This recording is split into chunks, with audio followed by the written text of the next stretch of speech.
চাচা আপনি সরাসরি গ্রাম থেকে আমার কাছে আসলেন, এখন কি করতে পারি বলেন? বাবা দেশে তো অন্য কোনো কাম কাজ নাই বুঝছো, যদি কোনো কাজ কাম না পাই তো বাড়িতে বউ ফুলাফান না খাই থাকতি। শহরের কাম কাজ তো করতে পারি না, না তোমার কাছে আইছিলাম, যদি একটা কাজ কামের ব্যবস্থা করে দিতা তাহলে আমার একটু উপকার হইতো। চাচা এই বসে আছেন ঢাকা শহরে, এই বসে ঢাকা শহরে কি কাম করবেন আপনি? আচ্ছা যেহেতু আইয়ে পড়ছেন, আজকে থেকে আমার গোডাউনে কাজ করেন, থাকা খাওয়া আমার এখানেই, বেতন পাবেন 10,000। কি পোষাইবো? ঠিক আছে বাবা, আমার 10,000 টাকাই চলবে। ঠিক আছে, তাহলে ওই টেবিলের উপরে মালগুলো গুছান। আচ্ছা বাবা।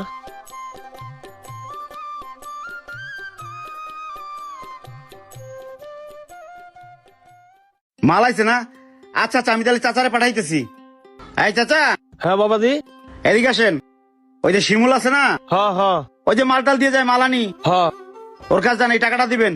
ও এক বস্তা মাল দিব, খালি আপনি নিয়ে আইবেন। যান, ঠিক আছে বাবাজি। সাবধানে যান। হ্যাঁ আচ্ছা বাবাজি। আসসালামু আলাইকুম ভাই। ওয়ালাইকুম সালাম। বাইশটা মুন্না পাঠাইছে, কি মাল আছে বলে নিবার? ও হ্যাঁ হ্যাঁ হ্যাঁ, ওই যে ওই মালটা রেডি আছে, নিয়ে যান। টাকা দিছে? হ্যাঁ এই যে দিছে 1 লাখ। আচ্ছা ঠিক আছে, নিয়ে যান। আচ্ছা